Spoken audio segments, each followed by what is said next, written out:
पर शामिल करेंगे सूबाई दारुल हुकूमत लाहौर से, जहां पर एक और घरेलू मुलाजमा कत्ल कर दी गई।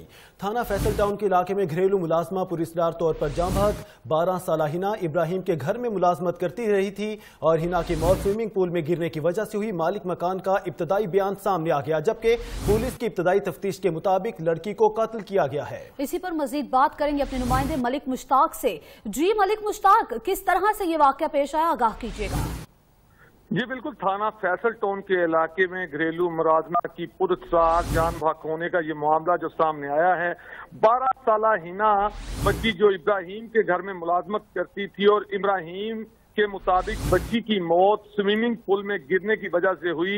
12 साल हिना की लाश को मौत पोस्टमार्टम के लिए मुर्दा खाने मुंतकिल कर दिया गया है। लड़की के साथ ज्यादती हुई या नहीं हुई, पोस्टमार्टम के बाद ही हकायक सामने आएंगे। और आपको बताता चलूं कि SP model town Ali Wasim के मुताबिक इब्तदाई तफ्तीश में लड़की के मामू सलमान को गिरफ्तार किया गया है, जिसने इकबाल जुर्म किया है।